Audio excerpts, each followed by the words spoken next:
ओम विश्वं विष्णुर्वशटकारो भूतभव्य भवत्प्रभुः भूतकुद्बुद्बुद्भावो भूतात्मा भूतभावनः भूतात्मा परमात्मा च मुक्तानां परमागतिः अव्ययः पुरुष साक्षी क्षेत्रज्ञोक्षर एव च नमो नमः। તમારા બધાનું સ્વાગત કરું છું આધ્યાત્મિક મહાશક્તિમાં। આજે પાપ મોચની એકાદશી। પાપ મોચની આ શબ્દ ઉપરથી જ ખબર પડી જાય છે કે જે જગ્યાએ આપણે કરેલા જેટલા પણ અયોગ્ય કર્મો છે એ બધા જ અયોગ્ય કર્મોનો નાશ કરવાની જેના અંદર શક્તિ છે એ પાપ મોચની એકાદશી છે। પાપ મોચની એકાદશી જે તમામ પ્રકારના પાપોમાંથી મુક્તિ આપે છે આ વ્રત માધ્યમથી, એની ગાથા આપણે ગાવા માટે જઈ રહ્યા છીએ। તો ગાથા એવી છે કે પુરાતન સમયમાં ચૈત્રરથ નામનું જે જંગલ હતું એ જંગલના અંદર ચવન ઋષિના જે સંતાન છે એ મેધાવી ઋષિ ત્યાં તપશ્ચર્યા કરી રહ્યા છે।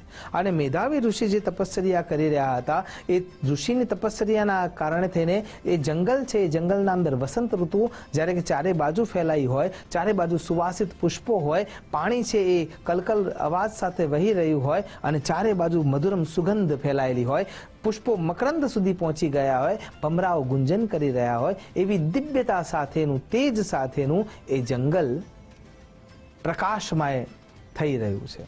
અને પ્રકાશમય થયેલું જે જંગલ છે એમાં ઇન્દ્ર મહારાજ કેટલીક અપ્સરાઓ સાથે, ગંધર્વો સાથે વિહાર કરવા માટે આવે છે। આપણે સૌ જાણીએ છીએ કે જ્યારે કોઈ પણ વ્યક્તિ પોતાની વ્યક્તિમત્તાથી ઉપર ઉઠીને તપશ્ચર્યામાં રત થવા માટે જઈ રહ્યા છે અને જ્યારે તપશ્ચર્યાના પરિપાક સુધી પહોંચવા માટે આવે ત્યારે ઇન્દ્ર મહારાજને ચિંતા થાય છે કે મારું ઇન્દ્રાસન ના લઈ લે, એટલા માટે અંતિમ પરીક્ષા લેવા માટે થઈને ઇન્દ્ર મહારાજ આવતા હોય છે। પણ અહીંયા મેધાવી ઋષિ તપશ્ચર્યામાં છે અને એ પણ ભગવાન સંબ સદા શિવની તપશ્ચર્યામાં છે। પશુનામ પતિમ પાપનાશમ પરેશમ ગજેન્દ્રસ્ય કૃત્યમ વસાનમ વરેણ્યમ જટાજૂટ મધ્યે સ્ફુરત ગાંગવારીમ મહાદેવ મેકમ સ્મરામી સ્મરારીમ। અહીંયા ભગવાન સંબ સદા શિવની આરાધનામાં જ્યારે ડૂબેલા છે ત્યારે જે મંજુ ઘોષા નામની અપ્સરા છે એને એમ થાય છે કે ભગવાન સંબ સદા શિવ જેને અમારા સ્વામી, અમારા આરાધ્ય કામદેવને નાશ કર્યા છે એમને અમે કંઈ નથી કરી શકવાના, પણ એમના જે ભક્તો છે એમને અમે પદભ્રષ્ટ કરી અને અમારા સ્વામીનો બદલો લઈ શકીશું। અને એટલા માટે એ શિવદ્રોહી થઈ જાય છે।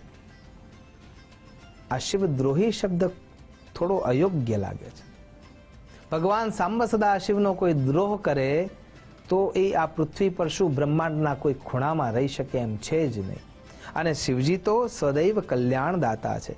આ દુષ્ટતાના કારણે, આ વિચારના કારણે કે એને અમારા સ્વામી કામદેવને નષ્ટ કર્યા છે, એટલા માટે ક્યાંક ને ક્યાંક ભગવાન સાંબ સદા શિવ માટે જે થોડા સમય માટે જે અણગમો ઊભો થયો છે એના કારણે થઈને મંજુ ઘોષા જે છે એ ભગવાનનો વિરોધ કરી રહી છે અને એના મનમાં વિચાર આવે છે કે જે સાંબ સદા શિવની આરાધના કરી રહ્યા હોય એમને અમે પ્રતાડિત કરીશું, એમને પદભ્રષ્ટ કરીશું તો અમે આ અમારા સ્વામીનો બદલો લઈ શકીશું।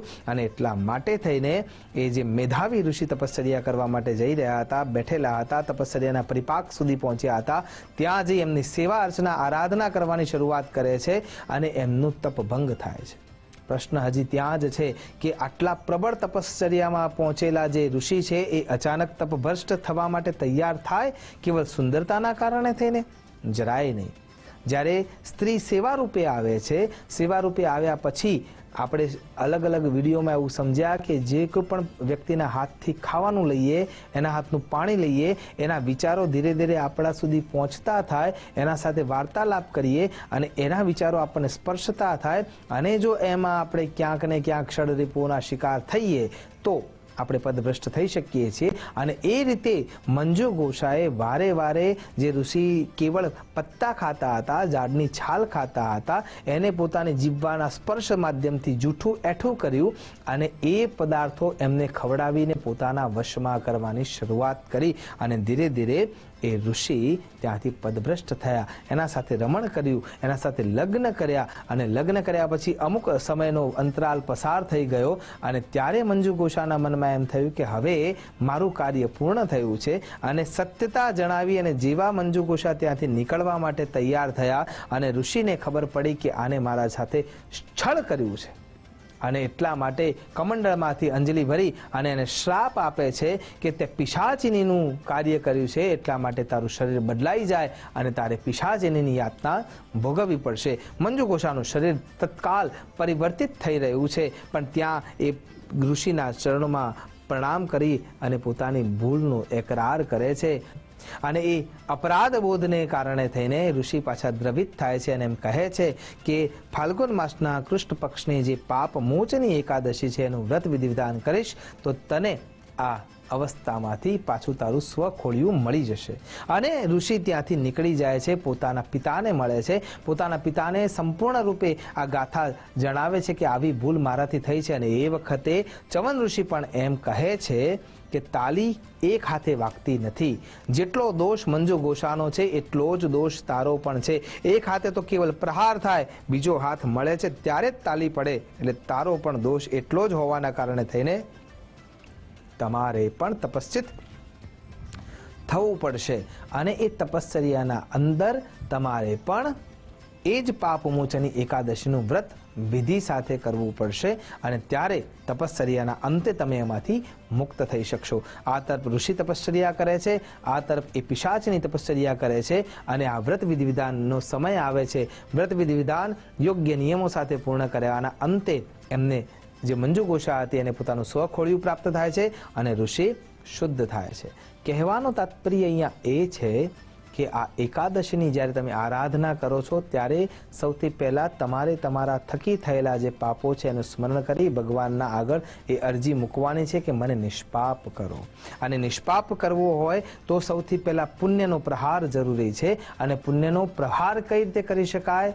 કેમ કે જો ગટરનું પાણી ભરાયું છે અને ગંદુ પાણી છે તો એને દૂર કરવા માટે ચોખ્ખું પાણી નાખવું પડશે. એમ જો આપણે અયોગ્ય કર્મો કર્યા છે તો શુદ્ધ થવા માટે થઈને, શુદ્ધતા પ્રાપ્ત કરવા માટે થઈને દાન કરવું પડશે.